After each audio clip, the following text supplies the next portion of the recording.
Hello, beautiful people. I'm Rhonda.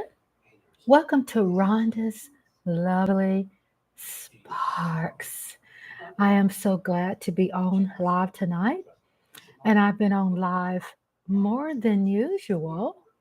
I usually will have more movie watch parties, and because of the election, which I love politics, I pick the politics I love, and I take ownership of it. Um, I've been live and having conversations, basically taking the responsibilities as a content creator to represent the philosophy, my niche for this channel. And this channel, Rhonda Sevely Sparks, is about um, helping people deal with stress, um, anxiety, provide a safe place. And with the election that we've had recently, last Tuesday. For me, I'm a Democrat. I'm a proud Democrat, and I voted Democrat all my life. I've had a friend of mine that lives in Serbia that shared with me what Bill Clinton should not have done, and he did, and it hurt a lot of people.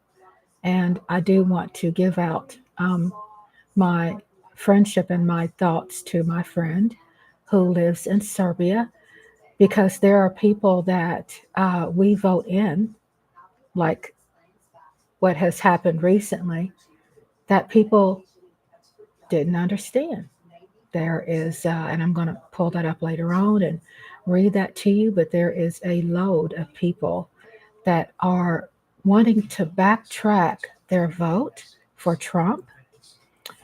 I am not a channel that's about bringing fear and disinformation and misinformation. I'm big on telling the truth. And a lot of people could challenge me and go, well, is this your truth? Where you're getting your media from? Well, unlikely, unlikely of the status that came up, the end result in the election, obviously, that there are a lot of people who are very misguided in those results. I am not putting down people who are who have special needs or whatever's going on, their culture. I'm not doing that. But I have to get in some place and point in my life that I can feel confident to talk about something that I'm sure about. And people out there who don't agree with my party, they know that how they feel about things is racist. It's not fair. I was listening to a talk show, this guy, and on YouTube that I thought was pretty interesting, and I liked this. I liked what he said and what he talked about. And if I could find it on here, I'd like to find his name so I could put it out there and let you know what I come across or what YouTube recommends to me. And I'm very open to check it out whether I disagree or agree. And I want to pop in and look up my history and see if I could find his name. And I'm doing that right now with my remote because I'm the type of person, sometimes I have a transcript and sometimes I don't. And there are times I do believe, with me being 30 something years in it, working in administration, I'm retired now. I do believe that I have to stop with what I'm doing and do what I need to do now, get it done, and then go back to what I was doing. Because what happens, you can get so behind. And there's really, to be honest with you, there's no catching up in this world. There's no such thing saying, well, I caught up. It just doesn't work out. Caught up for you might caught up for the minute, but doesn't mean you've caught up for the rest of your life. So it's like my thing is that I have to stop what I'm doing and I have to find it so I can keep my word and not overpromise and don't come out with results for you. If I say I'm going to do something, I really try to do it. And then sometimes I go, well, I forgot to do that. And sometimes I just don't freaking remember it. It ain't going to happen. So you all will have to come out and say, hey, Rhonda, you said you was going to get me the link to such and such. Can you get that to me now? Yeah, because I don't remember everything. It's impossible. You know, that's what I want to tell you. The name of this person, again, welcome to Rhonda. I'm Rhonda. I'm from Texas, and I represent Rhonda's Lovely Sparks. And the name of his channel is called The Amazing Lucas. He's very interesting. And when I was listening to his show, and we got a lot to talk about tonight. Y'all be ready. Y'all get ready. Come on, baby, get on it. I always talk to people, to my audience, as if I have a million people because I know I speak it up. I know I'm going to get, that million hit one day. And a lot of times when I get hits, like a lot of hits, I'm like, oh my God, isn't that great? It's just life, right? And I live one day at a time. Sweet Jesus. Da da da da da da. Da da da da da da da da. One day at a time. Yeah, I don't know all the lyrics. Kind of did my little twist on it, my little remix.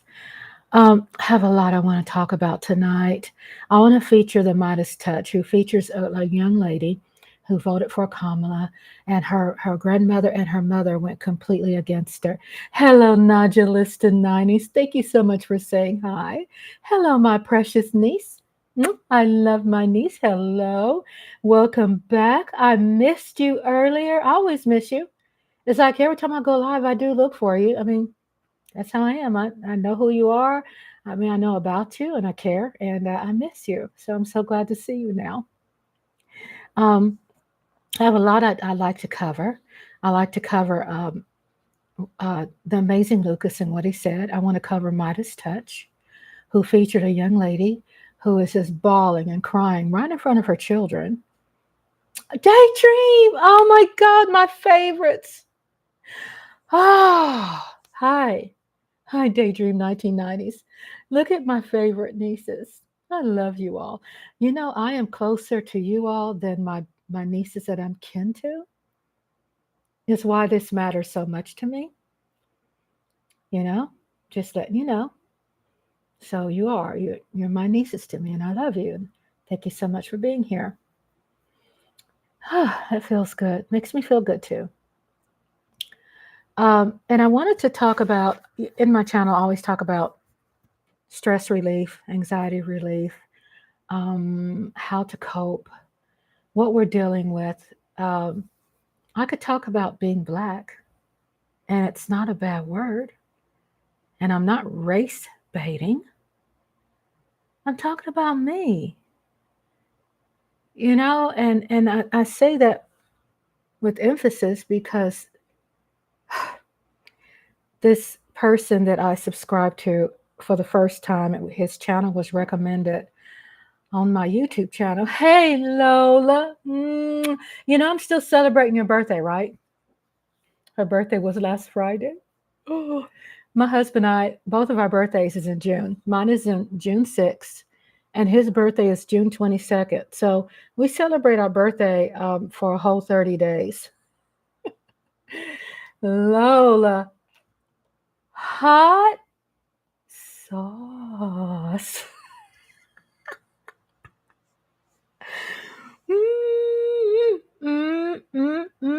I had so much fun in the chat room today, in the other chat room. It was so much fun. I got to tell somebody off. I mean, in a respectful way. I'm not a troll, but someone came at my family. I mean, I'm talking about my online family. And nice because they did it to me. And I said, you know what? I don't care what will happen to me right now. I'm going to be that voice where I'm going to speak up, I'm going to speak out, and I'm going to do what I need to do so I can sleep tonight. And I called him a scumbag to his face. Okay, I did ask Walker Wade if he can stand in front of me with a cherry on top. And Walker Wade said he would. I just did yoga and meditation. I'm clear. Oh, I love that. See how much inspiration you are here for me? Yeah. Yes, we get inspiration from each other. I like that, the meditation. I used to do that all the time 6 years ago, 5 years ago. I need to do it again. And Twitch Digger came, flying in there, Lola, and everybody, like he the man. And I said, Mother Humper, I'ma come at you. I'm coming directly at you, strong, nonstop, and call him out. And call him out. And I feel so good because I was angry about what he did to you. And everybody else, but mostly to you, Lola. I didn't like that. And then Daydream says, a 20 something, at 20 something, an inspiration for you. Oh my God, yes. Yes. You are an inspiration to me. That's why I like talking to people because I learned something from people. And I've been like that all my life, basically. How I've been able to really learn new things is because of other people. I've been able to humble myself and learn. I've been able to really strive towards excellence because of other people of all races. All races. So, yeah, it's true. I was listening to the Amazing Lucas. And Amazing Lucas had a caller. No, let's see. Yeah, he has a huge show. He had 54,000 hits for this video, The Amazing Lucas. I called him a name too when he put me on timeout. Yeah, he's really he's nuisance. He's a just being honest with you, he's a fraud. I think he's addicted to a lot of substances.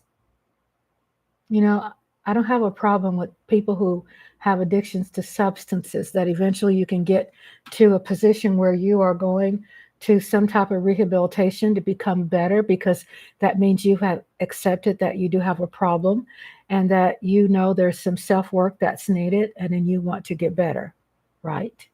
Well, he's the kind of person I don't think has ever went to any kind of rehabilitation. He just doesn't care about people.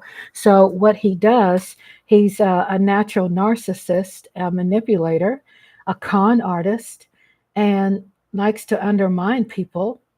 And he's just ridiculous. He's pathetic. And before he knew, I probably looked up his videos. He had a video where he was highly drunk around some of his cronies, and they just acting goofy and just loose-minded. And it was because he was younger, because he said that today. Oh, I was younger. No, fool, you're the same freaking way. He's a manipulator and a con artist. And he was on that video with his cronies, his drunk cronies. And I don't have a problem with people who get drunk. They weren't behind the wheel. But the point is, this is a fit for him. It's not to call out anybody else. There's toilet paper hanging out his friend's pants. He lit it on fire while he was running around in circles, and they were laughing like a stupid. I thought, yeah, that's what he's wired. I mean, that's how he's wired. Because I saw him try to play that same game, acting like ain't nothing bothering him. Oh, look at you coming at me. You can't, uh, why calm down? Why you're so emotional? Just some layered passive aggressiveness, which passive aggressiveness is abusive. So he's so used to being abusive, verbally abusive to people. And what happens, he becomes worse when he feels that he's being called out. And then he gets worse with his passive aggressiveness. So he'll flip something and make you feel, turn it on you. But people like that would never accept responsibility and apologize. They would never accept responsibility and apologize because they are just cruel, narcissistic. No, he won't. And I wouldn't accept apology from him. Because if you notice, I never want him to apologize because he's a fraud. He's a con. And so whatever he's going through with his addictions, he can't get his pity ass life together. So what does he do? He come around people that he could think he can chastise. He comes around an environment that he really can't stand. He comes around an environment that he feels he's benefiting his people, his crew, by saying things and looking and going to somewhere else. Say, yeah, I was in Mark's room and I saw him say this and I saw him say that. He's just a wormy rat and he has no value and he's pathetic. And I called him out. So sometimes when it goes so far, I think it's healthy to call him out. I'm not a mean person, but I'm surely not going to allow someone. I'm going to be an ally for people who I call friends, who I really love. And I'm going to be an ally for people. Not that you needed me, but I just wanted to do it too. Because for too long, people have really been like smoothing this over, like there's nothing wrong, and it's just football. And it's be right back, powder room. Okay, sweet love. And now Delise said, I always ask why bad things happen to good people. How is there mean spirited people out there? Hey, Logan Sports. Oh my God. Hi. Wow. Oh, Logan. You know, it's so great. You're the answer to, hey, Logan, what's up? You are the, everything is up. I have a lot of incredible topics to talk about. But I was speaking on the environment. We talk about things that help us make it through, right? And even if I have a topic, I always make the chat room my cherry on top. And what the cherry on top means is that I make it a priority. It's the cherry on top because I can work out what I want to talk about on my live. That's, to be honest with you, it's not important.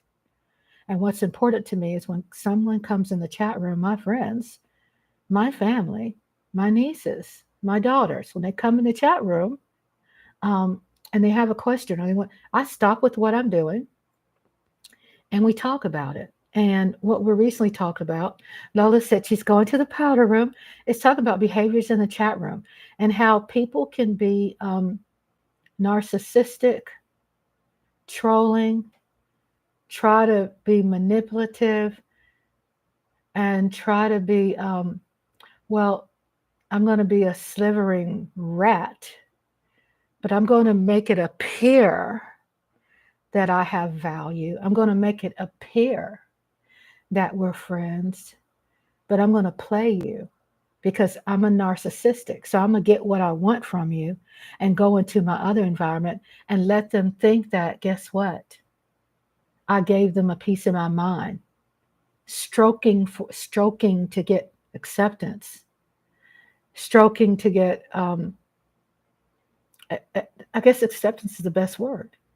So I was speaking about a character that's in a chat room. That's important because we're talking about it and how him and many characters will feel so insecure about themselves that what could be petty to us because we are confident is not petty to other people. And to other people, it is their life. It's the whole world to them. It's all they got, probably because everything else out there is an outcast. They feel like an outcast. And they feel probably in certain chat rooms or in environments, they feel that they can grasp onto something that they don't own, con their way to make themselves feel better, and manipulate and passively aggressively hurt somebody and think it's okay. So I made that person hear and see that what he did, we all saw it. It's not right. Clean your act up. You're hanging around here because you feel you are an authoritarian or a threat, but then you want to have a conversation with people, but um, you're being a liar. You're lying on people who at least give you a slimmer of respect, but you can't do that because you're too slimy and you're too grimy. And I think sometimes, we talk about this all the time. I think sometimes it's good to err. It's good to say it. It's good to call it out because you'll be surprised. Many people out there are not aware of the situation and probably shouldn't be.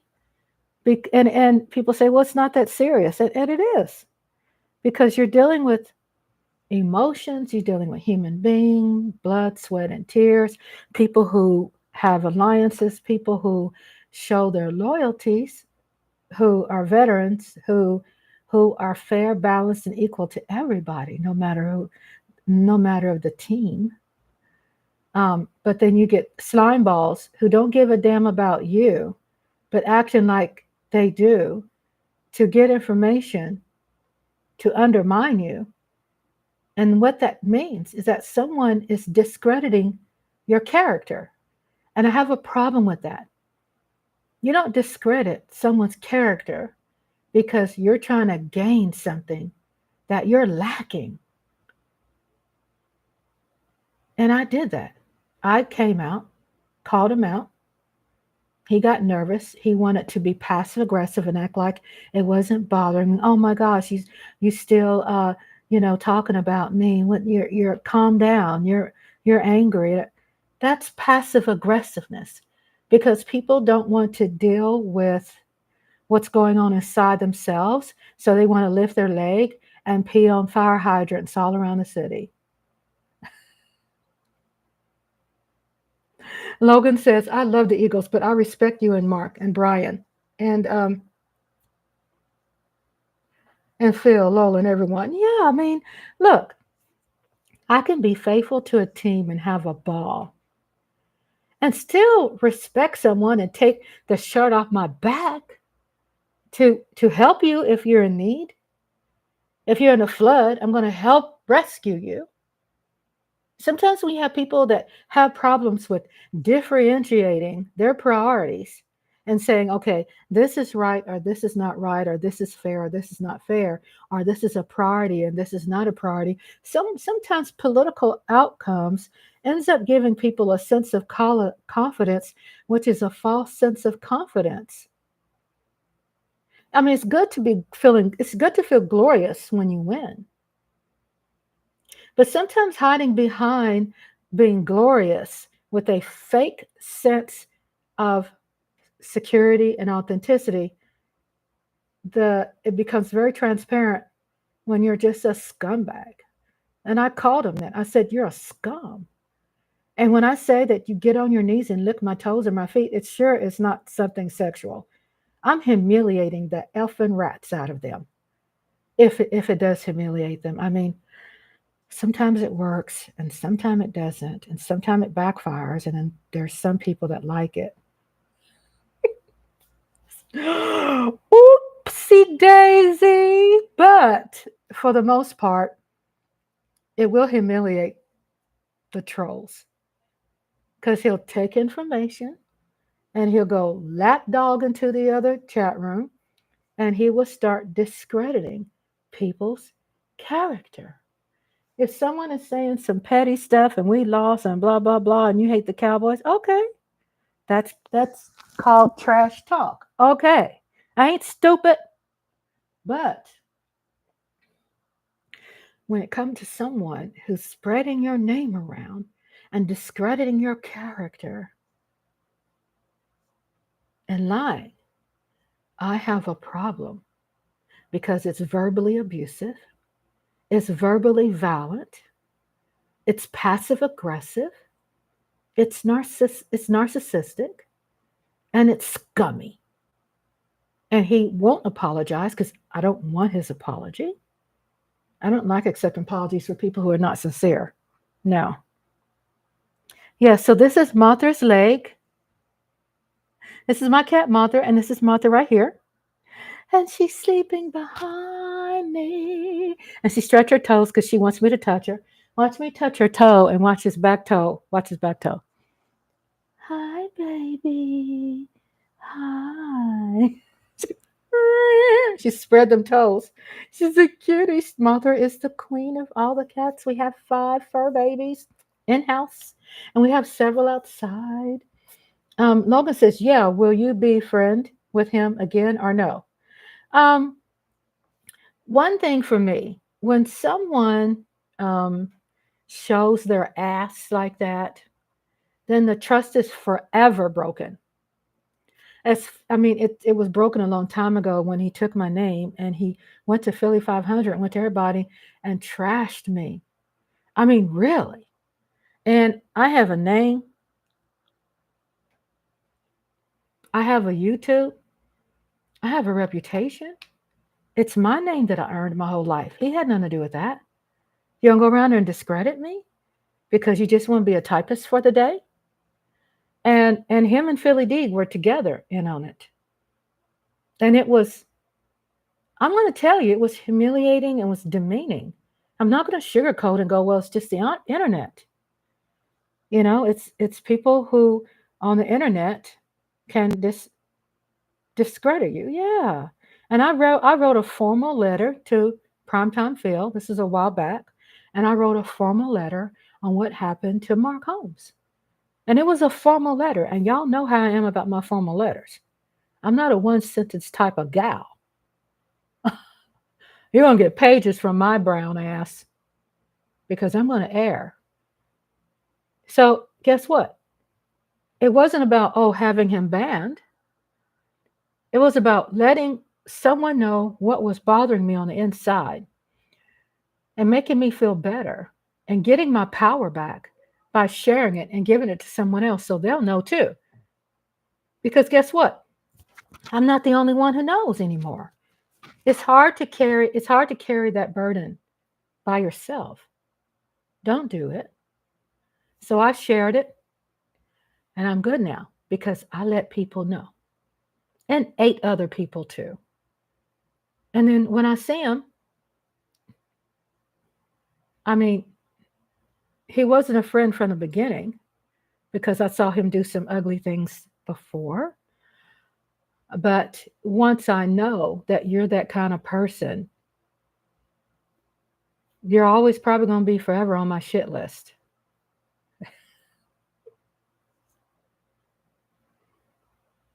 I mean, I aired what I needed to air and I feel good about it and I'm done. And when I see him again, I don't care. Like I said, I understand. I mean, yeah, I mean, with me and Lola, I was talking to Lola about that and it made me feel good to air what I need to air and I'm done because he's not on my mind like that. So, I just took the power back in my hands, got my power back, made it transparent to others. Those steps that you take for empowering yourself and letting someone know when they're narcissistic. This is how you blast them. You blast them out the hole. You reveal them. You let everybody know because sometimes narcissistic people will put so much pity party out there that they will try to make you feel bad or guilty. So what he does, he puts out there, "Oh, I'm a passive Eagles fan." Being an Eagles fan has nothing to do with his character. You know? No. I mean, my husband's a Giants fan. I married him. That has nothing to do with it. It's what I saw beyond that that was awful. And where he thought maybe no one saw it because we're all preoccupied and having fun. I saw what he did. And you can go to a chat replay and you could go back and read it. And you could pull up someone's chat history and you could find it, put their name in there, and it pulls up everything they put on there. You'll see. You'll see a whole storybook of shit.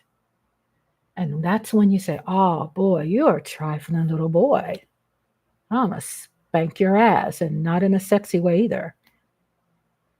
So, well, That's what I always tell people, that the chat room is the cherry on top. I see some guests that we have here also in the chat room. I'm Rhonda, if you don't know who I am.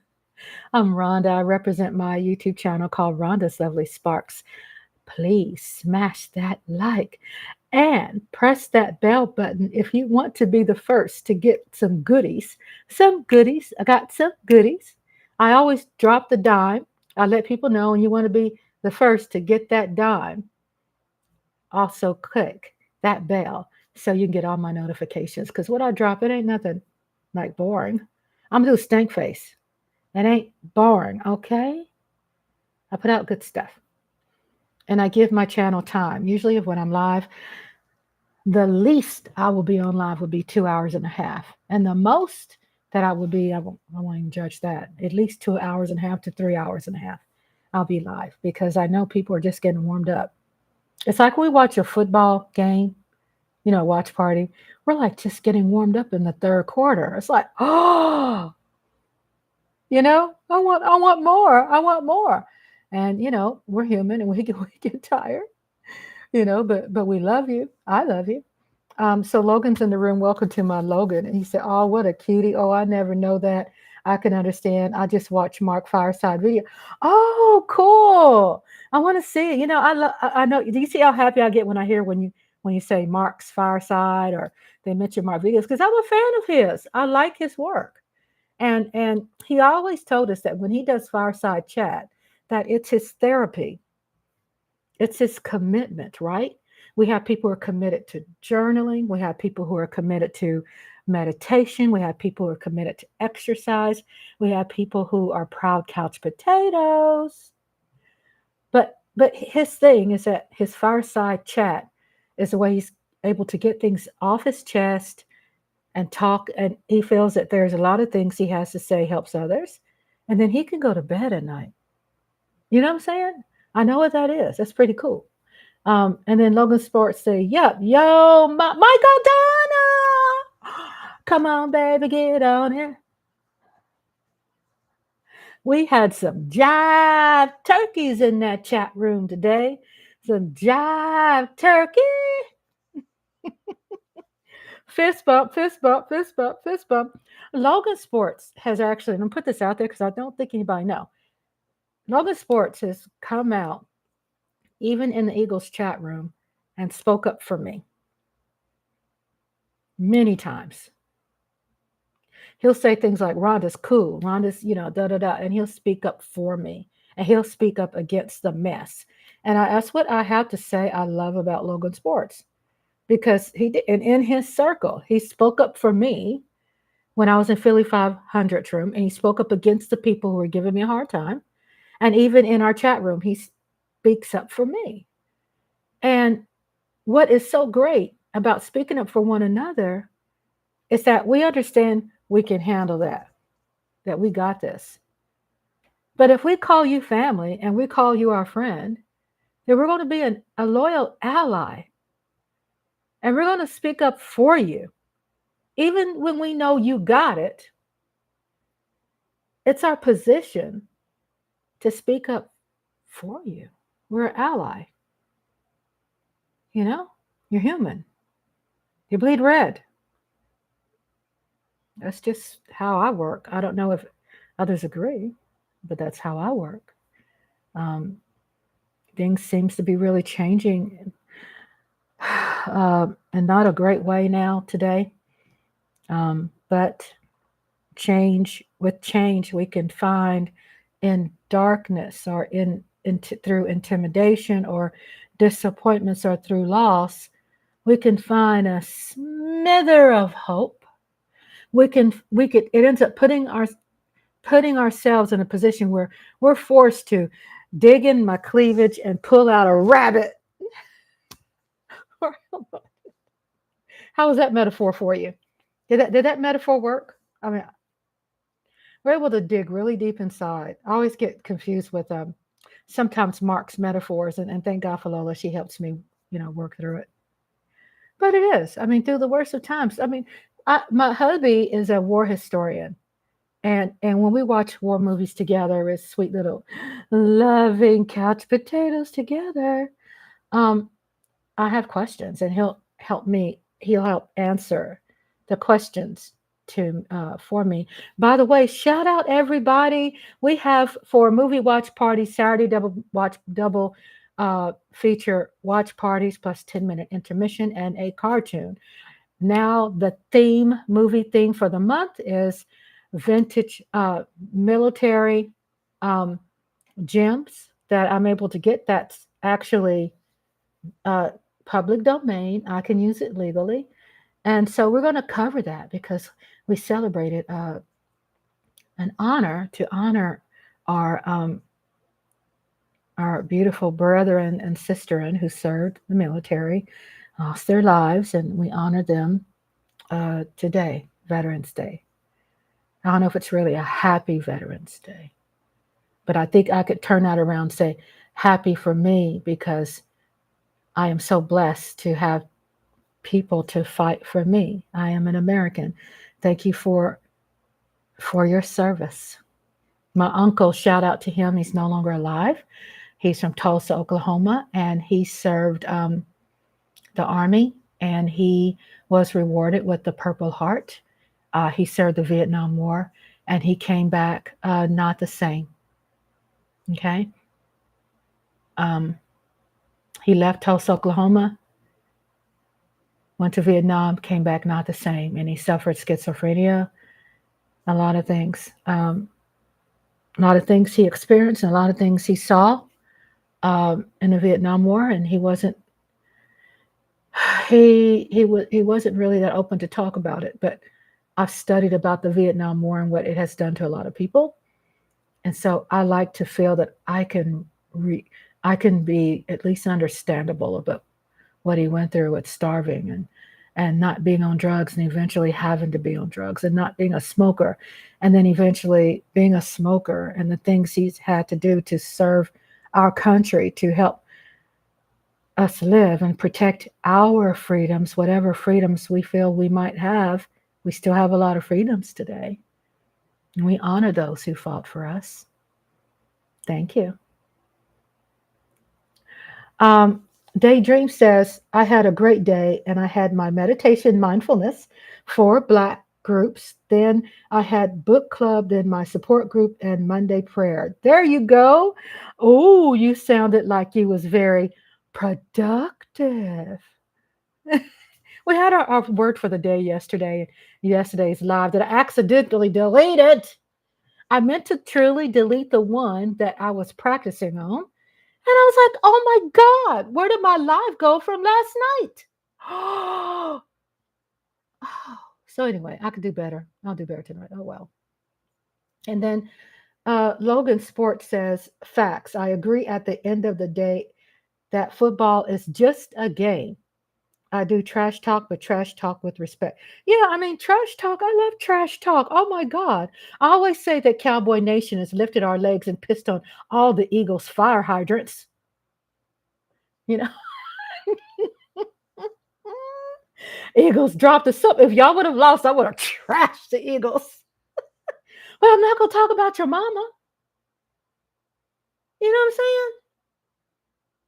I'm not going to go lie on you. I mean, really. And then Mike Aldana says, salute to anyone who puts their lives on the line every day: military, law enforcement, firefighters, doctors, nurses, and etc. Amen. Mike Aldana, I'm going to read that again. Mike Aldana says, salute to anyone who put their lives on the line every day: military, law enforcement, firefighters, doctors, nurses, and etc. And then Logan Sports, Motorsports says, yup. And he goes, I agree, Mike.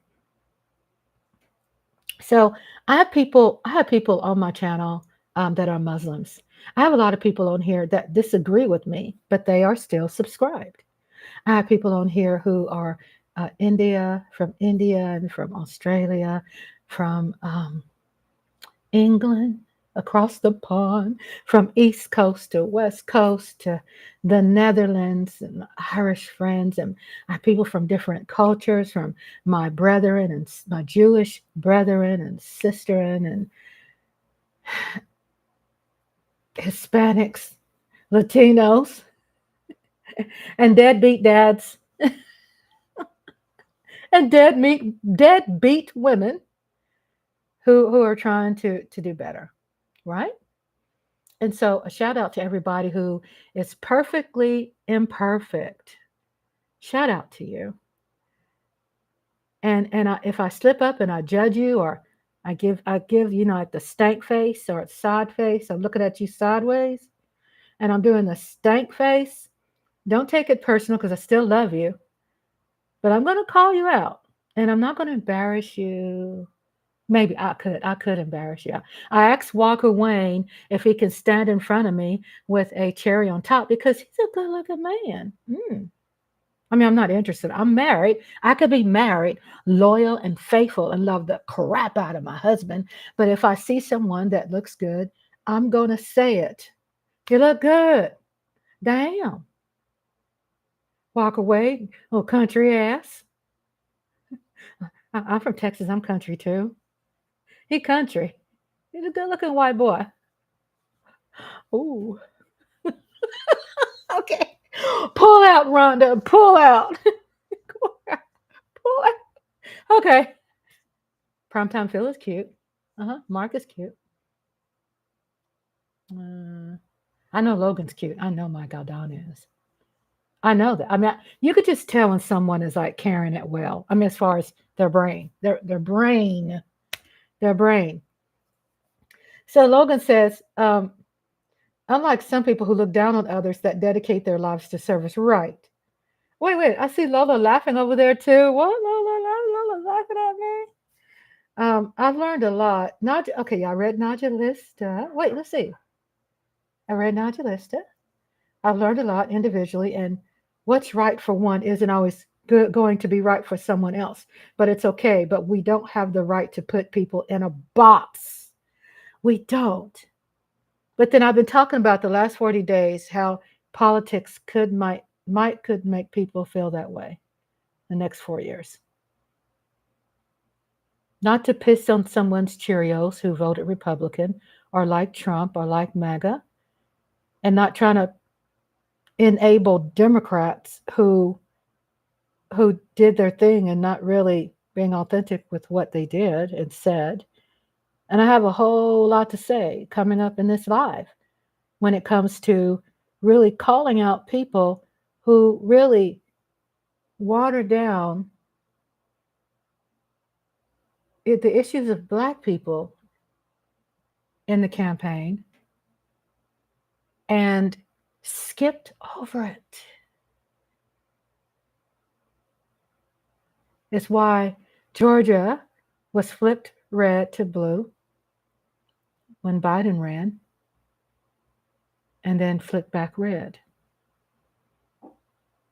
Because the media had put people or Black people in a box and made them feel, well, maybe we should put a muzzle on our mouth and not mention the B word or the BLM word, or we should not talk about what matters to Black people, or lo and behold, don't talk about the S word, slave. They put a mute on that. You notice? And I'm going to talk about that tonight. I'm going to talk about Midas Touch, who talks about this girl who's kind of flip flopped, and she voted for Kamala. She was crying because her family casted her to the side. I'm going to talk about some statistics about how a lot of us should be very proud. And then back to the chat room, or you give. Oh, okay. So Mike said, unlike some people who look down on others that dedicate their lives to service, right? And Logan said, or you give someone a slap. Yeah, slap. And Hallie likes a slap too, because I need help. I need backup, and I think she takes the lead, and I really love Hallie Pierce for that. Go Hallie. She also subscribed to the channel. And then says, Rhonda, where's those holes at? I'm okay. I'm okay. Everybody, stop. Water break. Oh my God, Rhonda, we got a water break. Oh my God. Oh my God.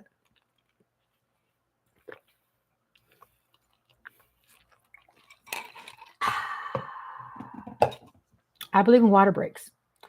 And then Logan says, I'm an Eagles fan. Yes, I'm cute. I know you're cute, not because you're an Eagles fan, though, because you bleed red like me. And then Nodulissa says, I mean in general, Auntie Rhonda. Oh, okay. I love my leaders. They're Gen Z. Uh-huh. Nodulista 90s. Daydream 1990s. You know the analytic in there on my analytics that I have 30 something percent Gen Z that are subscribed to my page. Uh huh. Here's two of them. Yeah, I'm the cool auntie. Cool auntie. Ba ba ba ba ba ba ba ba ba ba ba da bum bum. Yeah, I'm the cool auntie. Mike Aldana says Obama called out black men for not throwing their support behind Kamala because Obama knew something that no one else was saying. I mean, I knew what he was saying. I was like, yeah, baby, come on. Because look, if anyone didn't understand what Obama said and didn't see that as right, then they're caught up in their lies and their feelings and their misogynism, their misogynist ways.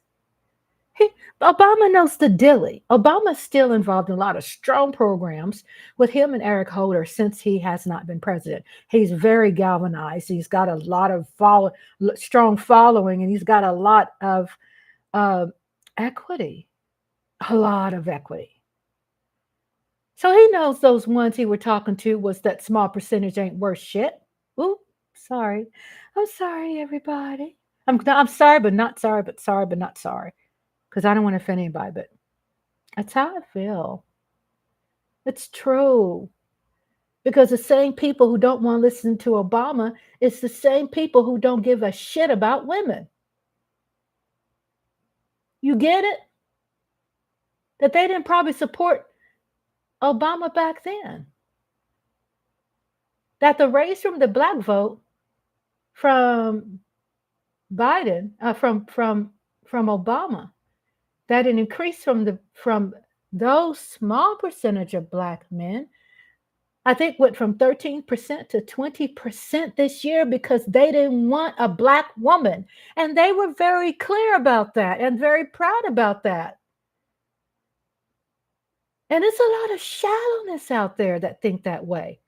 Unfortunately, there's some people that all of us love that are that way. And it ain't going to change. But misogyny is real. And you think of me as a black person or Asians or Jewish people or German Jews or whoever's out there.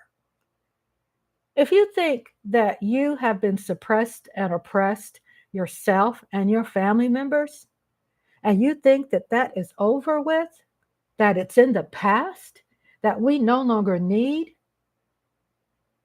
I need to read Michael Donna. And you feel like you no longer need affirmative action, you better get it right. That our white brethren and our white sisterin passed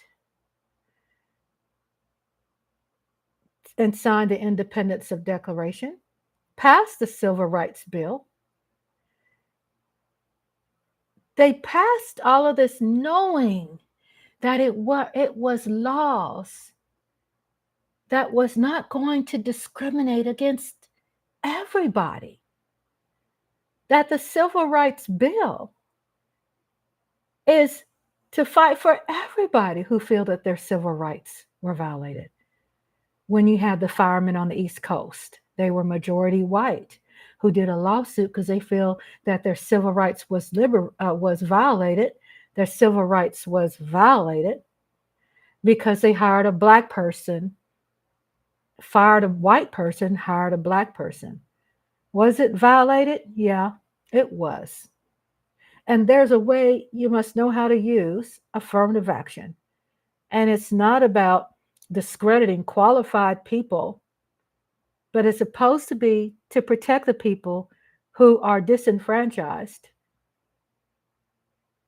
and help because It's if it's only, they say, 12% black people in the great old United States of America,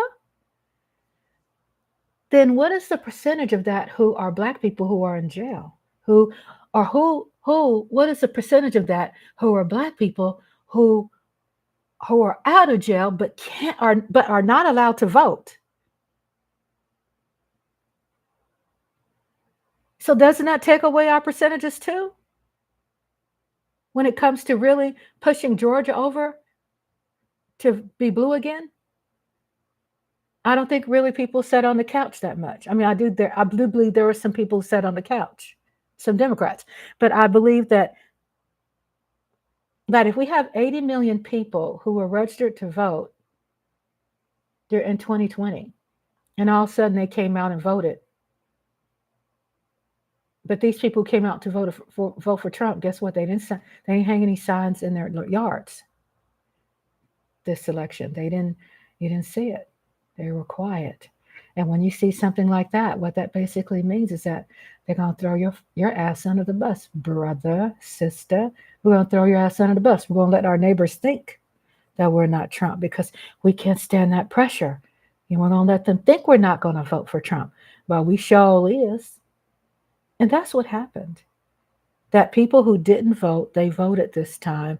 And Trump made MAGA supporters feel important. He made them feel like precious, my precious. He made them feel like, wow, you're speaking my language. Thank you. You're speaking my voice.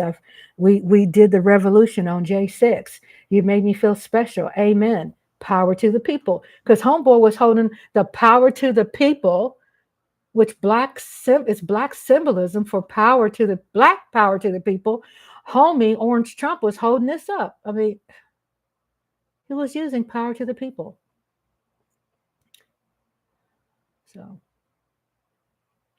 to the chat, Obama called out black men for not knowing throwing their support behind Kamala. Yeah, black men who felt guilty, the guilty ones. Rhonda, it's your channel. What's my channel? What did I say? I probably just moved on so far for so long. I forgot what I said. It's your channel. What did I say? Mike Aldana says some people can't see past only having a white Christian male that qualified to be POTUS. Exactly. And guess what, Aldana? Mike Aldana, just not white people, you know, because you said some people. Oh, using profanity. I'm sorry. I'm not sorry. Okay, that's what he said. It's my child can cuss when I want to. Okay. Um, but also to add to what Michael Donna said, that black people, I'm going to say it, who have slave mentality, who's used to that MAGA leader, MAGA, yes, a massive MAGA, they felt empowered to vote for Trump, who were black.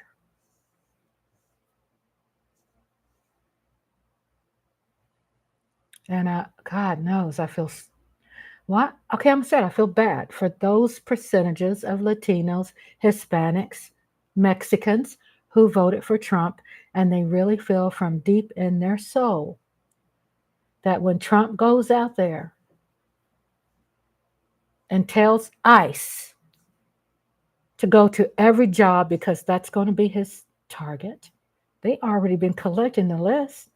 There are Republican leaders in every tiny little county, every tiny little sweet pea picking ass town. They provided him a nice, pretty, shiny, golden freaking list on what companies to go after who has the majority of people that they feel have hired Latinos, Hispanics, Mexicans, Puerto Ricans. They're providing Big Daddy a list. And they go out there and he's going to say, ICE, go get him. And they're not going to care about you going, where my ID's in the car. My daughter witnessed a ICE raid.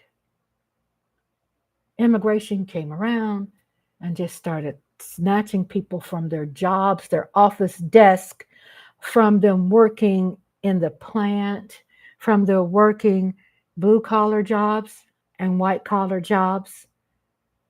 And my daughter suffered a panic attack when she saw that. She was driving and suffered a panic attack, and she ended up driving into a wall. She was shaking.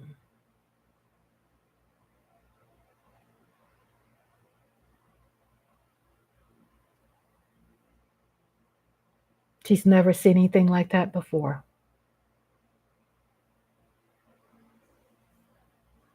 It's really because you look a certain way. And my daughter has a nice, skin complexion, and she had her hair and she looked pretty Latina. And they questioned her. And she was shaking and she drove so she ended up being in the hospital for a little bit and got better. My daughter.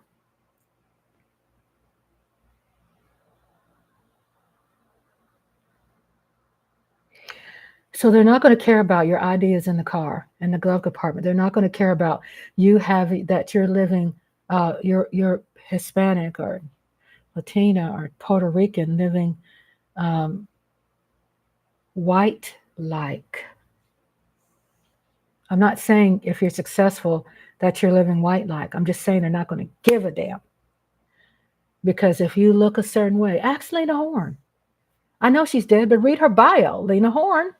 They try to make her pass. They forced her to be black, even though she's black. And she's proud about being black.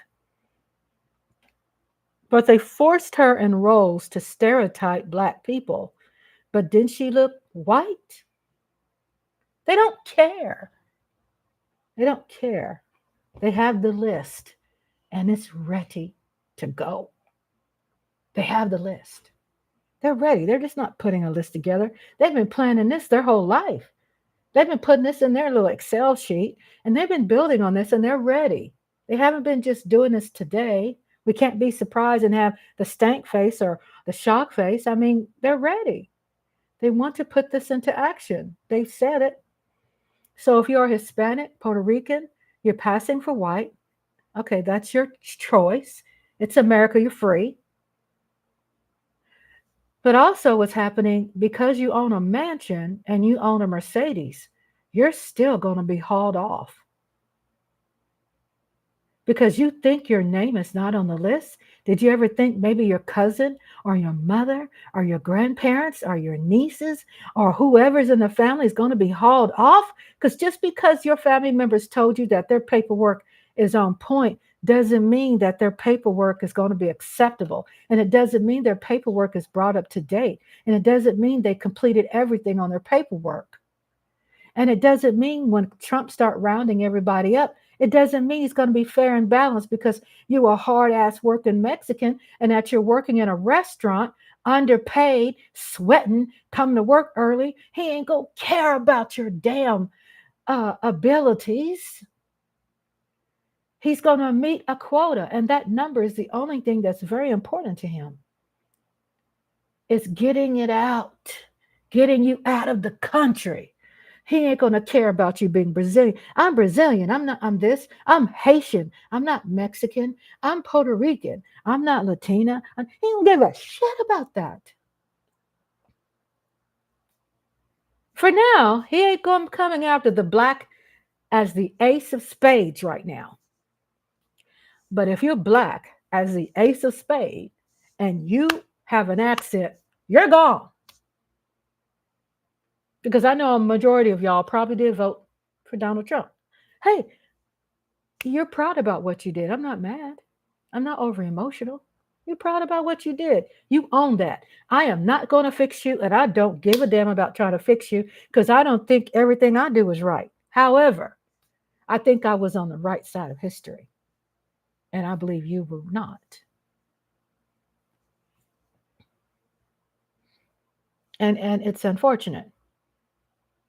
I'm 1 hour into my live today or tonight. I'm Rhonda. For those who are just peeping in, go ahead and subscribe. Just don't peep in my window, you pervs. Come on in and subscribe, please. Don't be stepping all in on my furniture and use my bathroom facilities and you ain't subscribed. I don't bite unless you want me to. Okay. So I got a long, great show for you today. I have my notes here. I didn't type out a transcript. Usually I say, well, I give out, free transcripts to people if you email. You can always send me an email and I'll send you a transcript. But I didn't type a transcript today because I said I needed to, release myself as far as not be so tied down and typing everything and printing it out. Let me just go with the flow, and show you something right here. And Logan Sports said, damn, hmm she had a panic attack.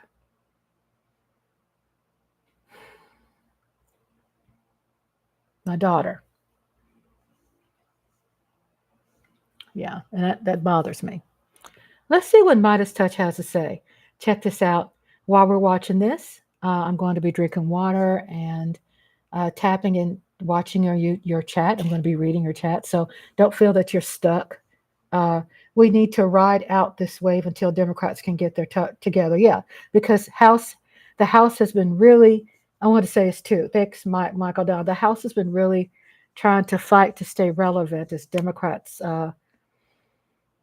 keeping the House or taking the House. I don't think we had the House before, right? We had the Senate. We didn't have the House. We weren't the majority House.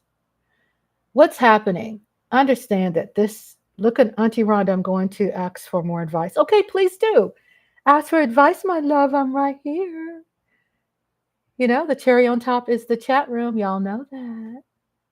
Because what happens, I put you first, and if I have to stay longer, I will. I'm okay. I'm going to be up all night long, all night. And my night is my day. So don't think I'm doing without. The night is my day, and the day is my night. Nodulus is going to ask me a question too, and until I'm waiting on that. But also, I'm add to what Michael Donnan was saying, that the way the vote always, a majority of the time, has worked. Oh, both House and Senate, okay, and we still have representatives, right? We still have our voices in that. And looks like, does it look like to you all that the Supreme Court has kind of moved a little bit to the middle? Not in the middle, but not extreme right. I don't know. It could be all in my little positive head. But how the trajectory of politics has worked out always is that you have people who will pick, especially the baby boomers and the ones older than them. They will pick apart a ballot like a mug. I will go in and I will just vote Democrat, but I'm paying attention to the Democrats because I want to make sure I know the names and I understand the propositions, the proposals, right? So I just don't go, it ain't like back in the day you do Democrat and you walk out. It takes you through each thing, right? So I want to make sure that I'm voting for someone who I know too. I'm just not voting for Democrats who I don't know. I know the Democrats, all of them on the ballot. But how the trajectory has always been since I believe I've been alive, if they vote a Democrat president, then most likely, unfortunately, it will be picked apart, and the people, majority of them, are going to supply that Democrat president with a Republican House and Senate. I mean, it kind of works like that. Or if there's a Republican president, they're going to supply the Republican president with a Democrat House and Senate. Did I say that correctly? Democrat and president, opposite of the party for House and Senate. That's what I'm trying to say.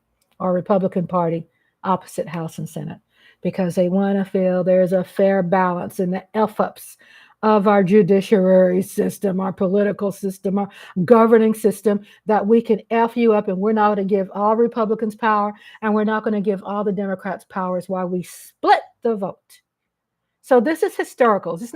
It's just not a Kamala thing. It's been happening forever, basically. Obama, when he first got in office, I think he had a majority Democrats, but guess what? People just wasn't going to give a black man that much power. So Democrats turned against him too, and were just giving him hell because he was a black president. He was a black man. Even Harry Reid was a wuss against Obama. Good night, baby. Logan Sports says good night, Rhonda. I'll see you next time, next stream or Mark stream. Mwah, mwah. Logan, thank you for your love and your support. I appreciate you. And Mike Aldana says Trump has control of the House and Senate. Mike Aldana said, what's the deal with Judge Sotomayor health-wise? Oh, I haven't heard. Sotomayor? Mayor? I don't know. I haven't heard. Sorry. I haven't heard. I'm sad about that. If she's not well. Probably stressed out over them fools she has to see every damn day. And Logan says good night. And Nodulista says, I realized so much within these 4 years of my trauma healing journey. And I realized have had the she's your mother's guilt trips ran on me when her controlling behavior is addressed by me. I understand how that feels because I have a mother who I don't ever talk to, and I'm good with that because I know I've given her my life, sweat, blood, and tears, my whole life, and I know when she got very sick that I almost had a heart attack trying to care for her, trying to protect her and defend for her, right? She didn't give a damn about that. So in my case, I have to be estranged because she basically tried to file fake charges on me and had me locked up.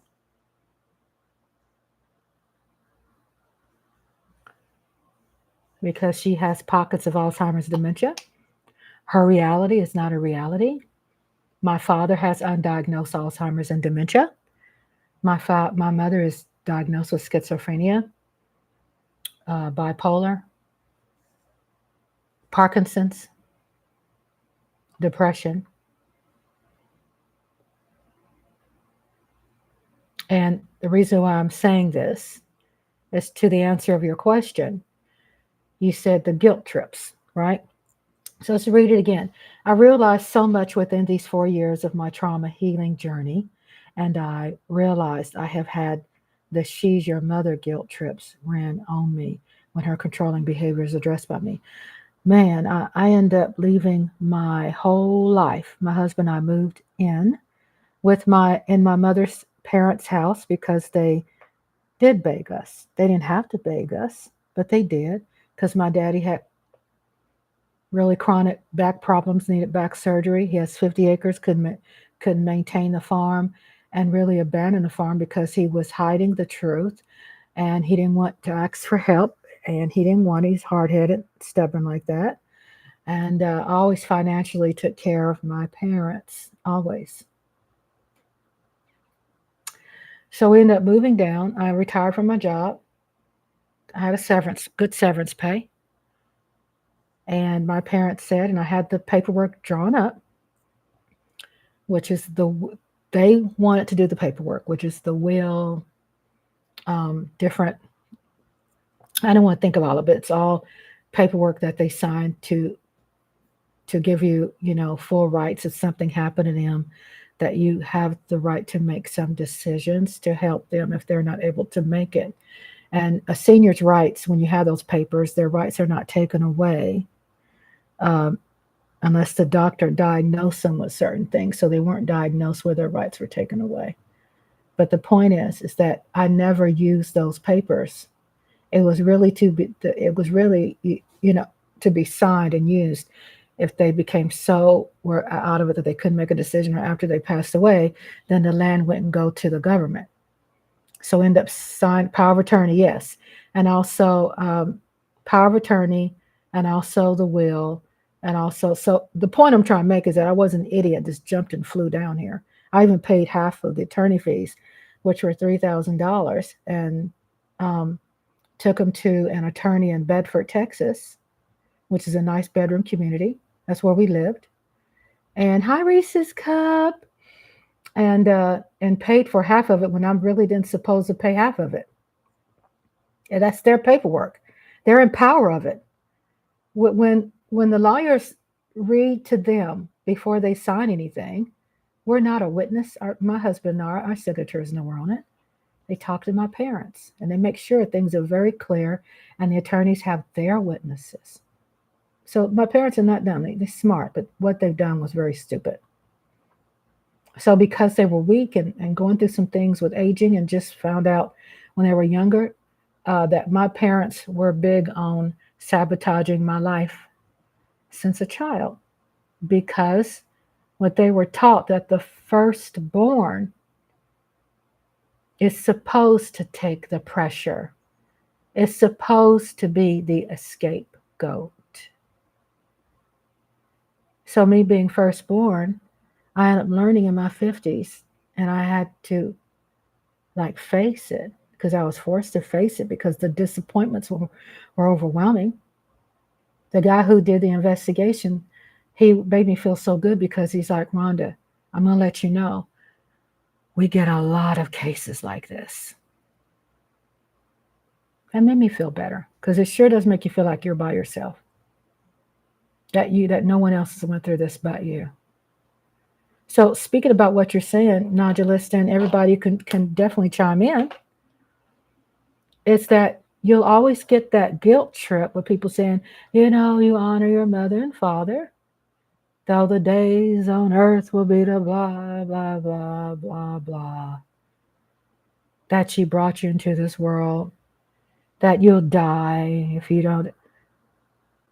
Look, the most damaging thing in this case with you and me is that we had a mother that had a lot of, and has a lot of mental problems,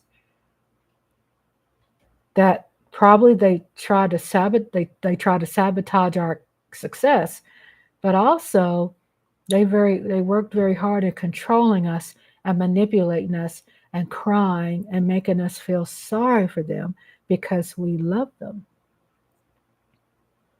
When on their part, they're manipulative and love had nothing to do with it, that it was narcissism.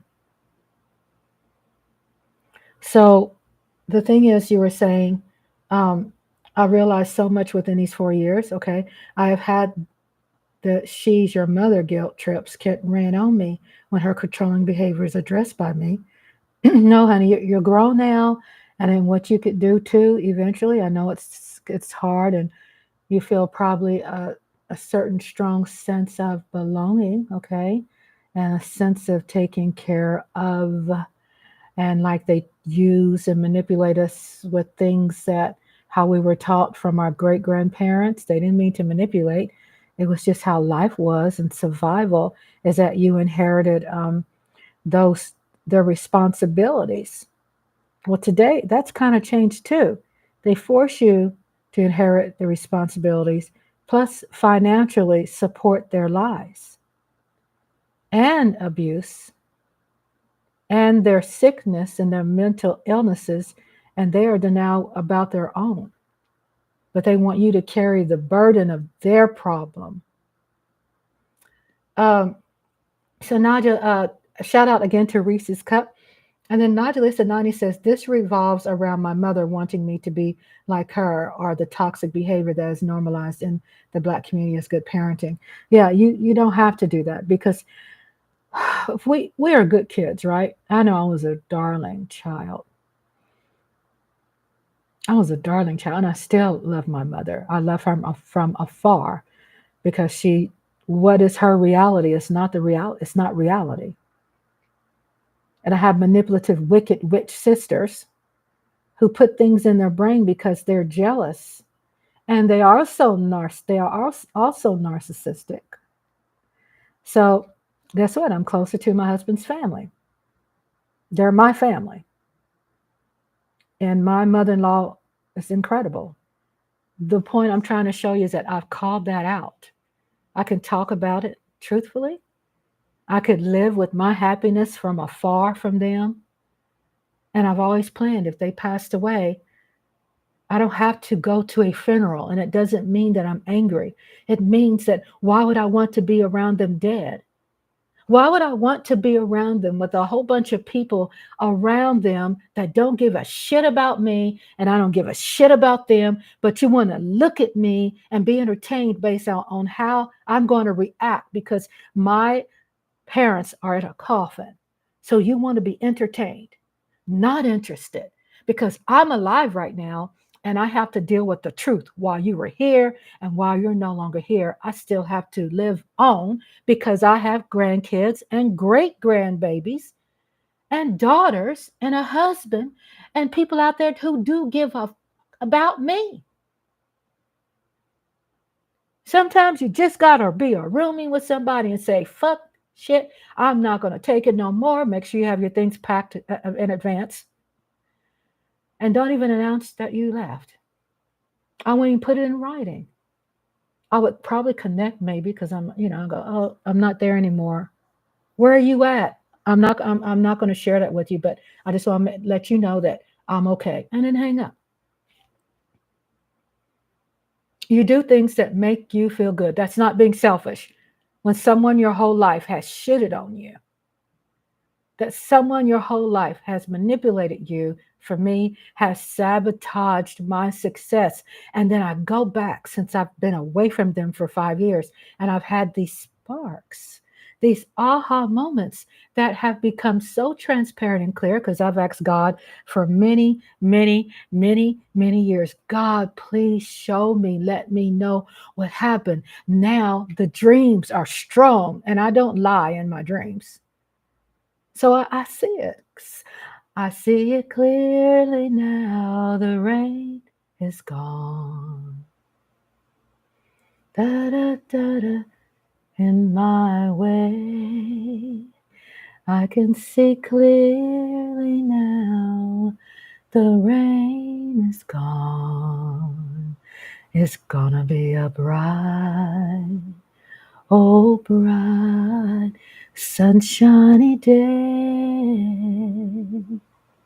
That's what's going to happen when you can let go of the guilt that they're manipulating with. When you can let go, and this goes for people, even if you don't have issues with your parents, you have issues with coworkers, a job, uh, your kids.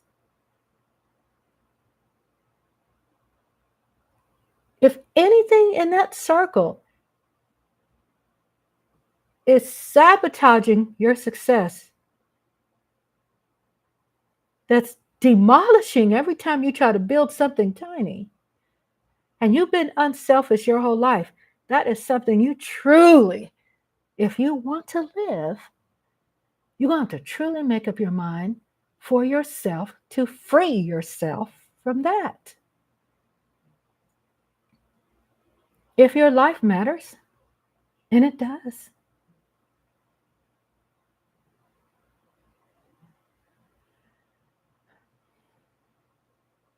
So Mike Aldana, Reese's Cup says, shout out to Modulus the 90s. And Mike Aldana says, the first child is supposed to set the example for the rest of the family. Exactly. Boy, did I set an example. Perfection was my middle name. That's why I have back problems now because I overworked. I chopped wood, carried heavy stuff. I mean, just worked my ass off. Because back in my parents' younger days, they were probably more healthier, even though I'm not in denial about that because they were sabotaging my success. They weren't investing into anything that would have helped me have a better life in school. I'm not trying to say I'm selfish. I'm just saying.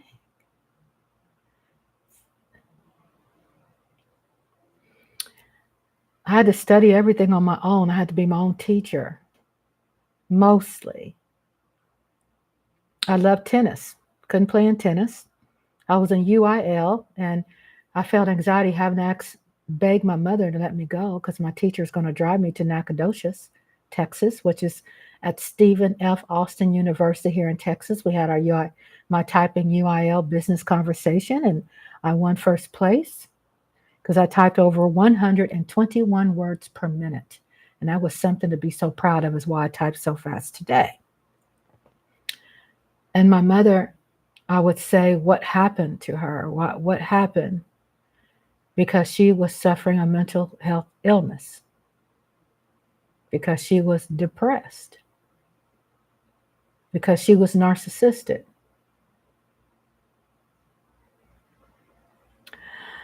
Um, Reese's Cup says, Nigel says, the Bible also says, don't anger your children either. Thank you. I didn't know that was in there. Reese's Cup said, I haven't explained it, but I've seen it. And healing yourself is the best thing to do and not feel guilty for it. Thank you. Reese's has the yellow heart. I love you, Reese's. Whew. So, no, I've been going to therapy support group and still am. And it's helping, and it's made me stronger. Standing ovation for you. Reese's Cup experienced, yes. And then Nodulista said, 90 said, I'm the goody two shoes as a little girl, as a teenager, and how now as a young woman, you really know this about me and daydream. Yes. And then Mike Aldana says, Stephen F. Austin, Lumberjacks. That was my dream college. I could never go there. I wanted to. It was my dream. Yeah. So I stayed home working on a farm because my dad didn't have sons because I was the firstborn. I stayed home and I worked the farm. While my sisters continued to be promiscuous, spoiled, entitled as blah, blah, blah. I worked. I stayed home. Didn't go to college.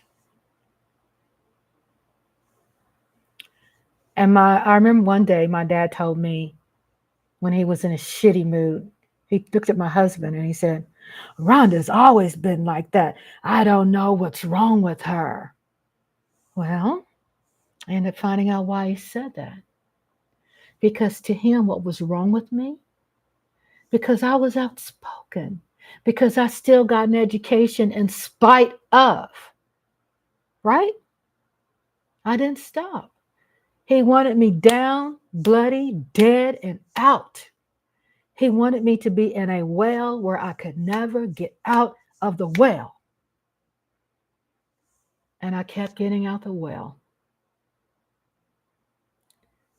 And I kept getting lifted up by God and allowed to fly over the shit that was below me. I keep making it. And they kept saying, shit, she doesn't die. She keeps living and she multiplies and she's still happy and optimistic and brilliant minded and very empathetic. And she still finds time to help people. And she has the ability to stand true to her conviction and be pure.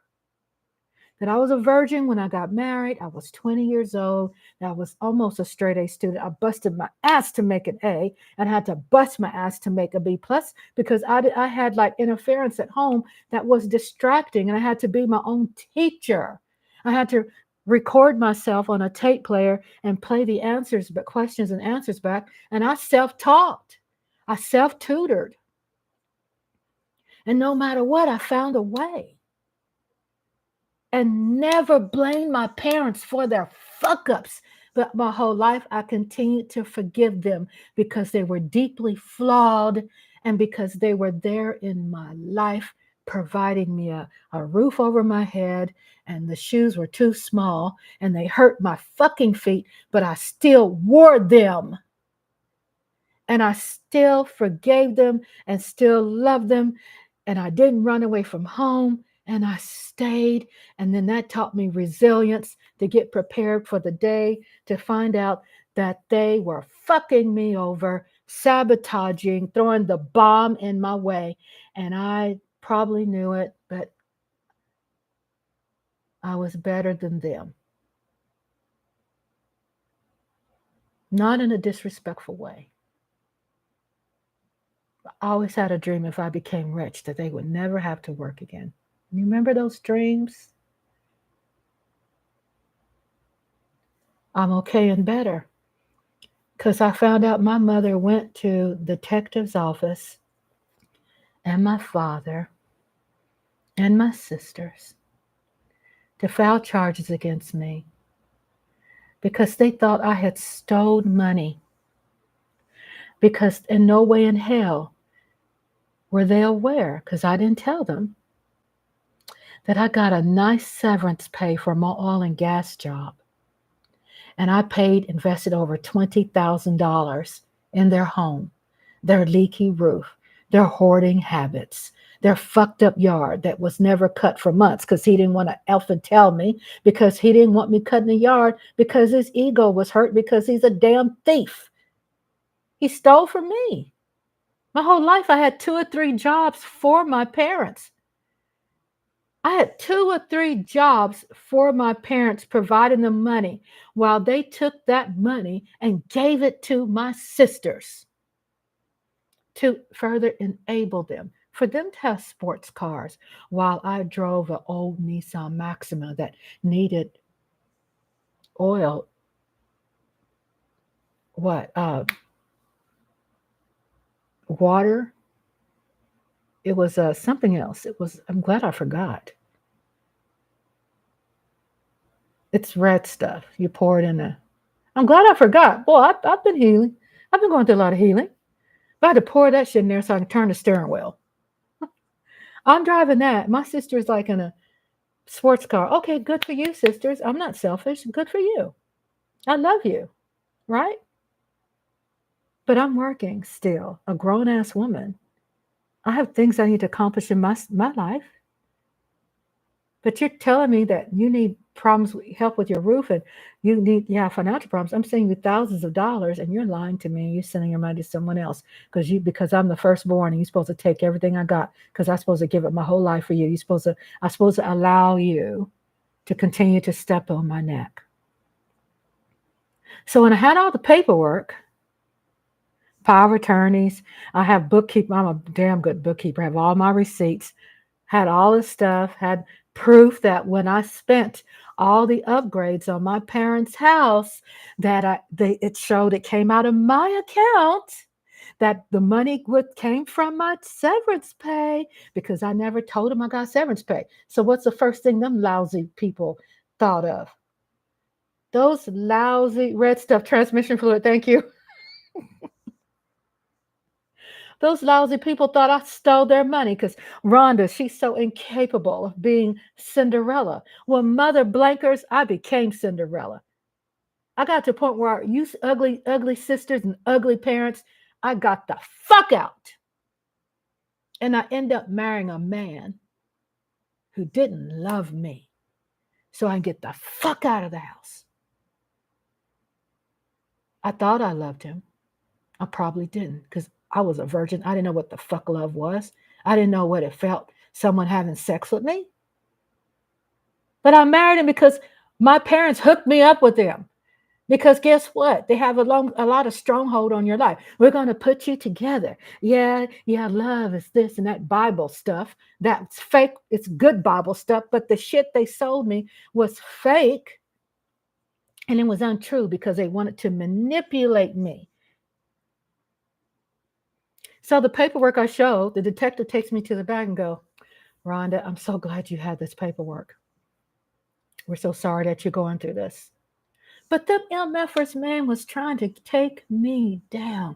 Then I found out that they tried to take me down my whole life because I was allowed to breathe. I was allowed to be happy when everybody around me was getting a divorce. I was happier and became happier and healthier and happier. And they hated me for that because they couldn't be that. And I would tell my father that everything I'm doing, you taught me. So you can't even minimize that shit and be proud that what I'm doing, you taught me.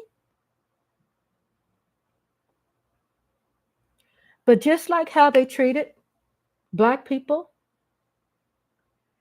who have been underserved by bad white people, those who are bad, bad policing, not good policing, bad policing, that my skanky ass parents try to take me down and they're black. So you wanted to have me arrested. You wanted to put your knee on my neck. And they've been doing it their whole life. And God knows I didn't know they were sabotaging my whole life. I said, oh, my God, I'm a little girl and you did this to me? That you were keeping me from succeeding since I was a little girl? Because you're indoctrinating me to be your effing caretaker. You're indoctrinating me to be beholden to you, where I would never get married and never have kids and never have a voice and take care of the fucking farm. And that's still a very important part of my story. But a real part of my story, that my family tried to fuck me. So I had money left over from my severance because I'm smart like that. We didn't let them know. We ended up finding a better place to live. And I had a lot of money put back, even though I spent a lot of money on their ass.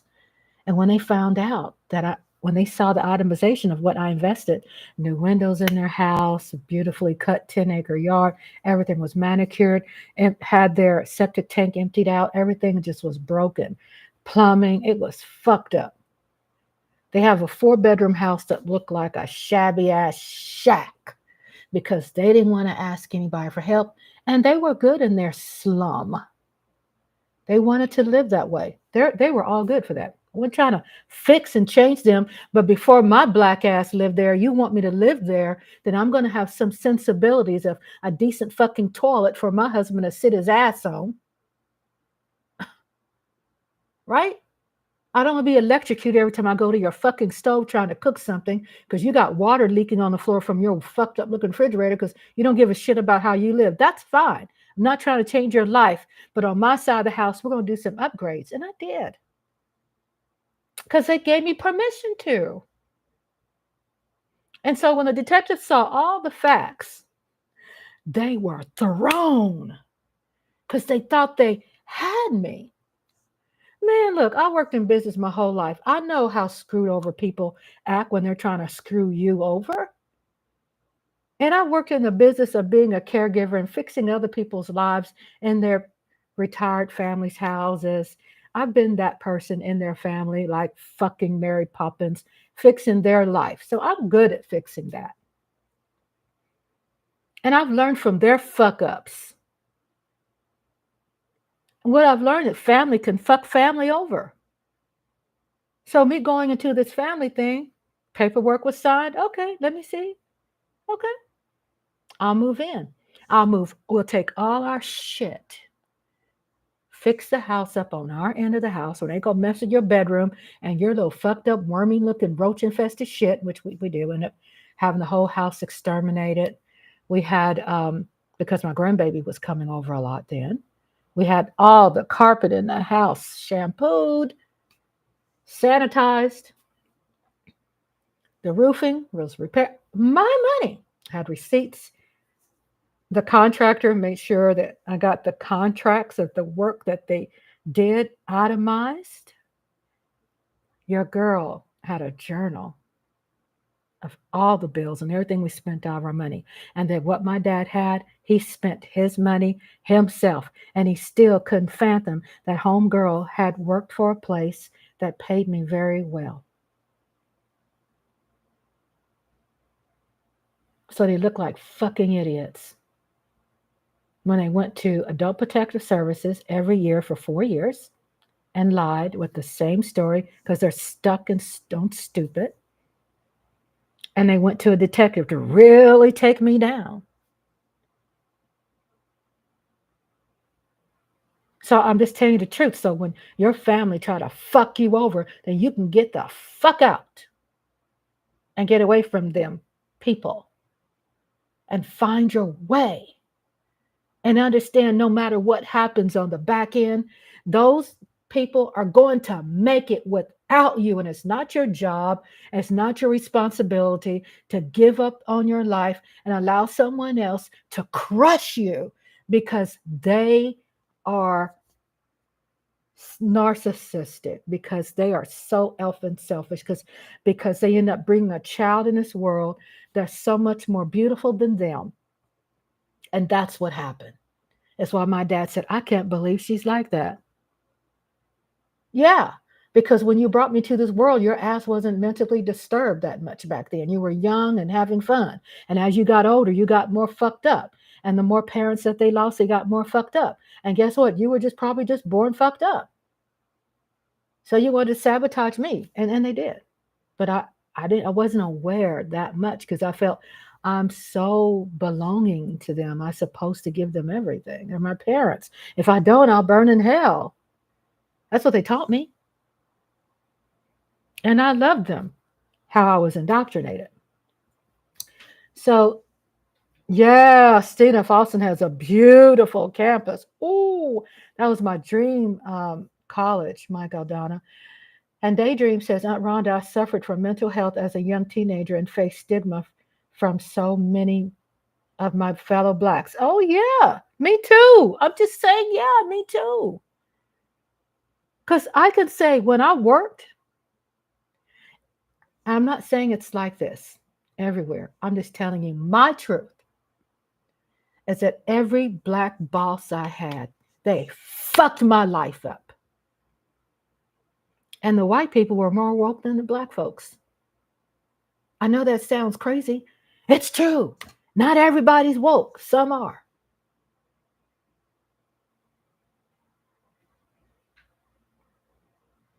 So, Michael Donna, yes, the red stuff is transmission fluid.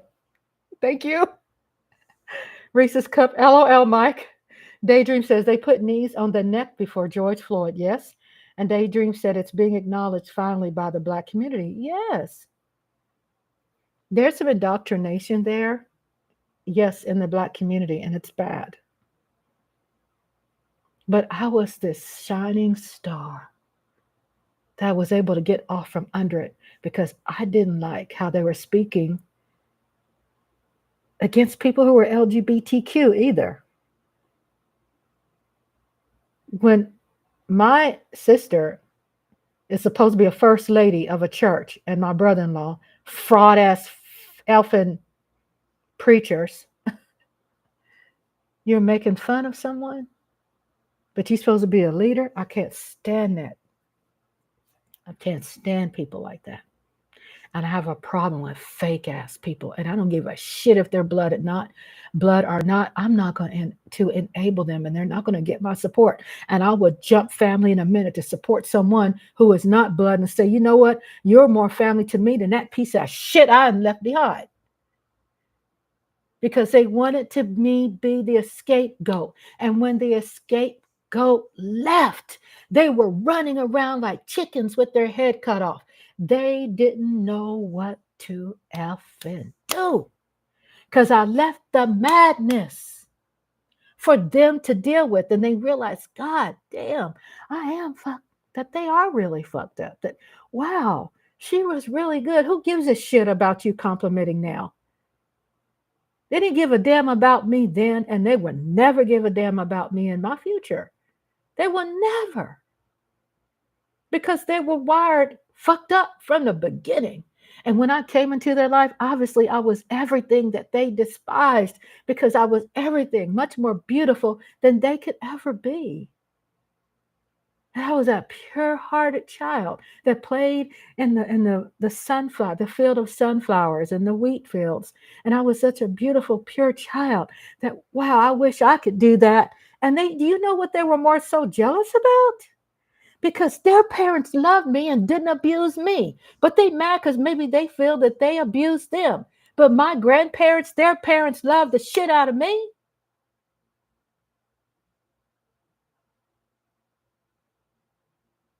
They despised me for that. So my husband and I had to get the fuck out of there. I felt I had an emergency, an urgency. Because I can't have my husband around that shit. No way. And I fixed that problem. We got the fuck out. So we had this white family who I love, and I'm not saying it because they're white because I love them. He's a Dallas Cowboy fan. He's married to a Dominican woman. Her daddy, of course, is Dominican, and his grandson, right? So he had built inside the new part of the house that we were moving in. He was a contractor, and we asked him to do a quote and do some work for us to extend what was a garage, and we turned into a living suite. So we called him up and through the newspaper, and I needed someone to help me to unload our U-Haul and put it in our part of the house, right? And he was so cool. He owns a big construction company here. I didn't know who he was till later, right? And he's a contractor, well-to-do contractor. Him and his wife came up. I didn't know anything about his history. I liked him for him just being him. Came in, man, and helped us move our things in. And guess what? When we had an emergency that we had to get the fuck out of there, he also called him, and him and his family helped us move out fast. He had brought a horse trailer. He brought a flatbed trailer, his dually truck, and he brought his son and his wife and his father helped us get out fast. And we couldn't get fast enough where my dad called the police on us. And the police is like, she's getting out. What did you need us for? Because his fucking Alzheimer's kicked in, undiagnosed, because he didn't want to get a medication or get his brain scanned. But when you're dealing with someone who was sick, guess what? He was sick before he was diagnosed with Alzheimer's. You see what I'm saying? See, it was just mean. You see Samuel Jackson on that movie um, that Jamie Foxx played? That was my dad. That's how he looked on the day I got away.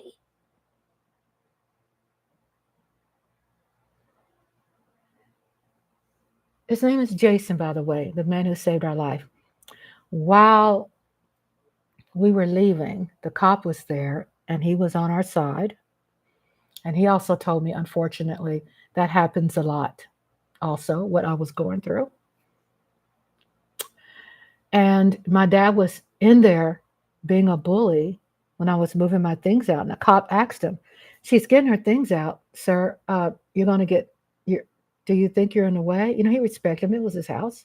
We respect him. It just shocked the shit out of him because I was leaving and he didn't know. And I didn't inform him because he didn't have control over my say. He didn't give a shit about me leaving. He just wanted to be the author of controlling what I was doing.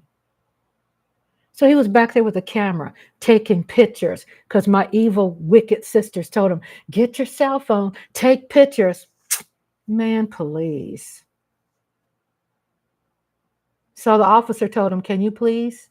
Like, sir, I need you to sit over here in the living room and get out of their way because, sir, they're trying to get out.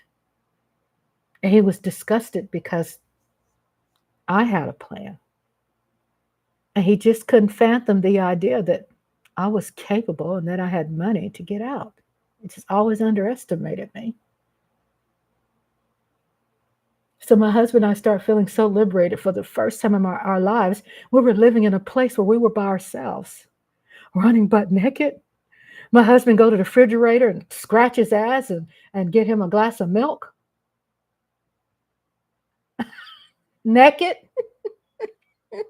That I could run around with my boobies all exposed.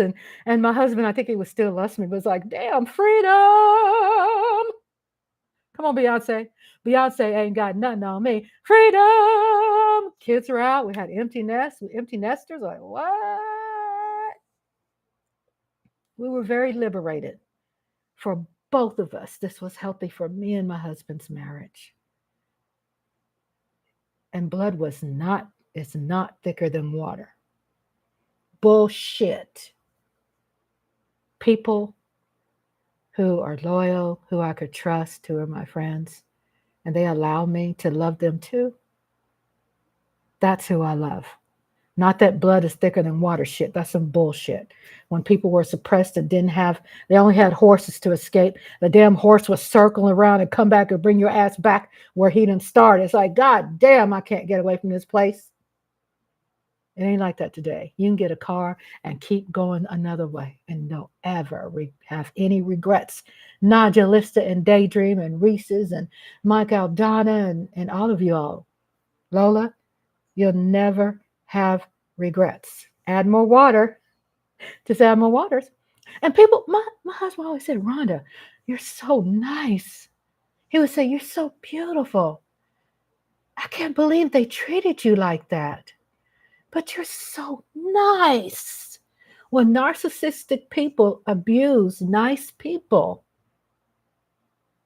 you just got to be the one to take ownership of your shit and say, never again.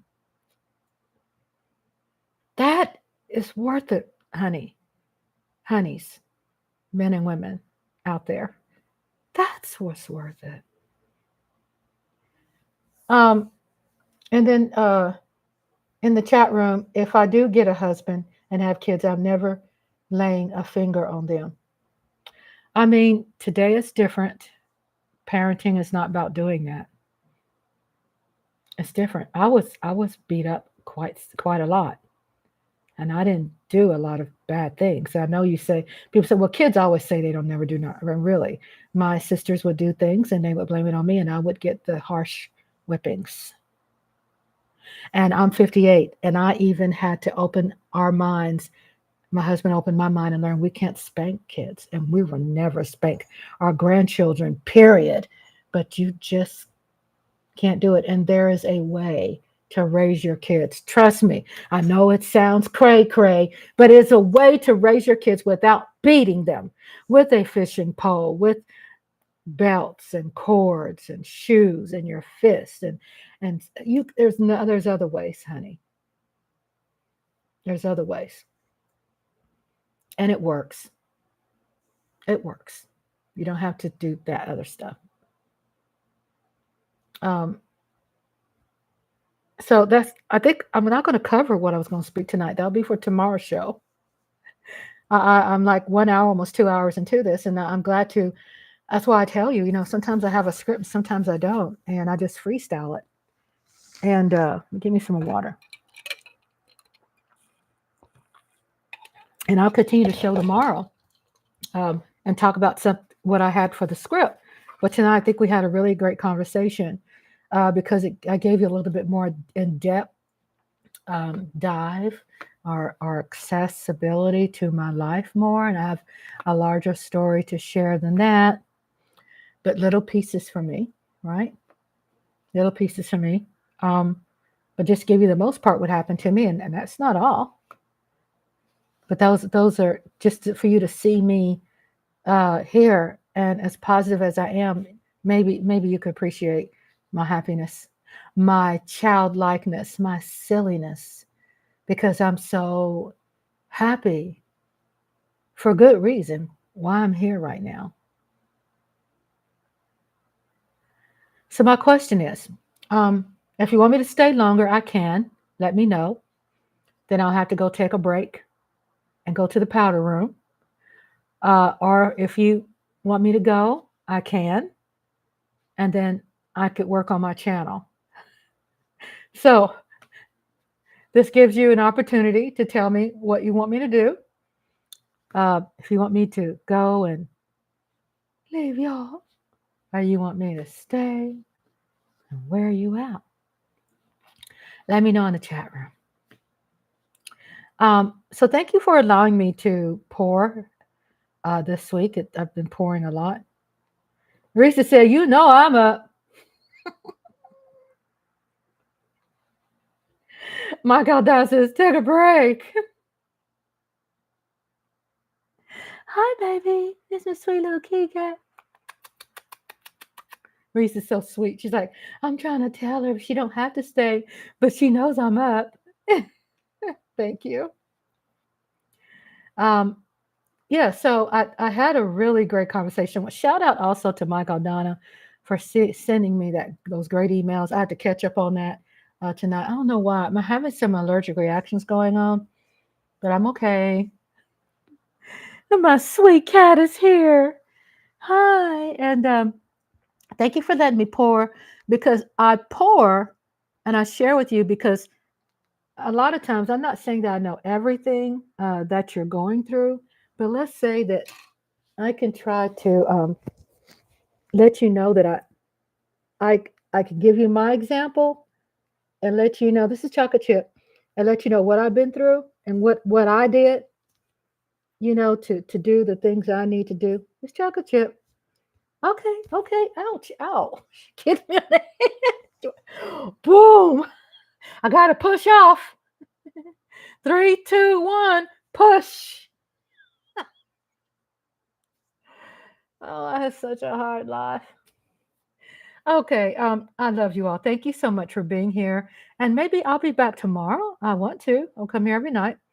Maybe I'll be back tomorrow. And then I have a script here. There's a lot of things I want to cover. And look forward to tomorrow when I will cover about also expanding on the Black conversation that was dismissed and went right, shove off then. You saw us with her hind legs. I'm like, really? Oh, God. Um, and tell you more about Black conversations not talked about. I think there's another problem we've had because you've had a lot of, not saying we could save all the Democrats that voted for Trump, but let's say there were some Democrats that didn't vote for Trump, but they sat on the couch too, right?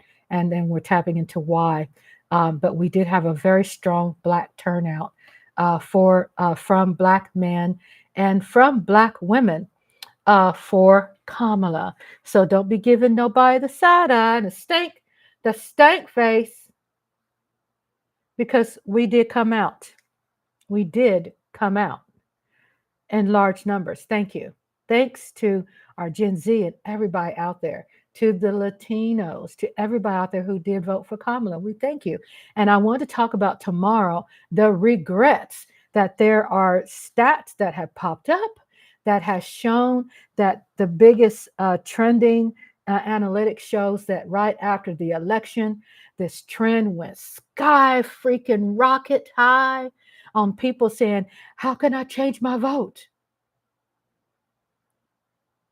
And number two, the biggest, highest trending analytic came out on the outcome of the election was, what does tariffs mean?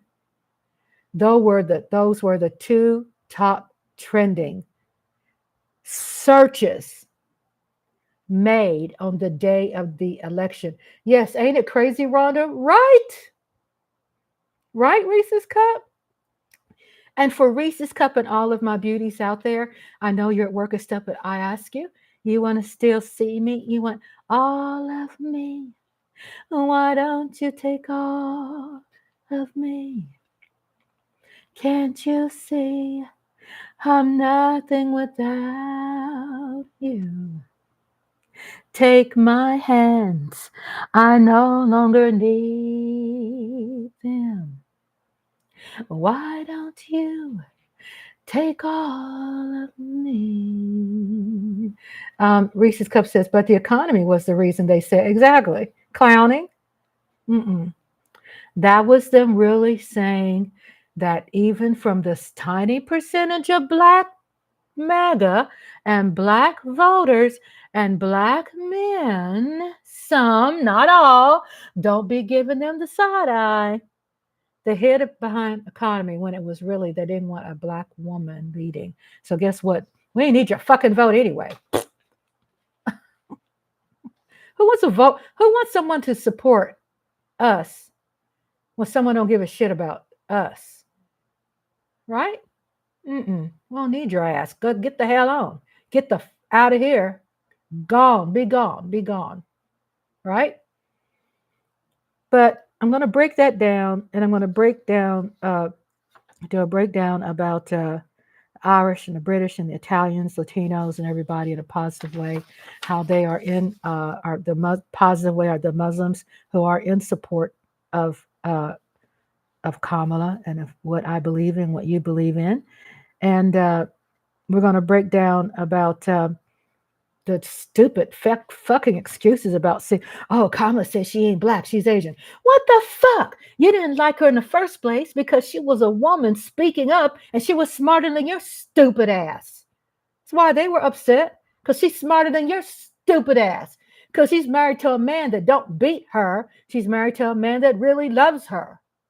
How about that? And black men, if you getting effing insecure because she was married to a white man, guess what? You didn't apply for the application. And guess what? If you did, you probably wouldn't have been qualified either. And she made a fucking choice. And I'm happy for her. So if you can't see past that, you can't see past her color, then you got a fucked up, impotent brain because your ass don't know how to think right. And we don't need your fucking vote. Sorry. Not sorry. Sorry, not sorry. Michael Dow says they couldn't have made tariffs any more clearer because putting the bill whenever Trump tries to put taxes on China. And you think that China can't stand Trump? China doesn't give a shit about Trump. They don't give a shit about these stupid, petty ass emotions people have over here. All that stuff that Trump is saying, that's a setup. When he's saying against China, all his shit is made in China. He wants to build big hotels and make money. That's how people like him make a lot of money, by turning you broke ass folks against him so he can get you distracted because you thought that he signed your fucking stimulus check when Donald Trump did not sign it, and Democrats fought for that shit for your ass to get a goddamn stimulus check. So what are you talking about? Sorry for the I'm just saying, y'all. It eats me alive when I see Latinos and black people, especially when you say you like Trump because of his cadence, because he kept it real. He kept it real and called you the N-word, you and your mama. He called you the N-word, you and your mama. And you said he was keeping it real. What kind of stank ass are you? And what kind of brains you got? Shit for brains. Are you kidding me? Oh my God.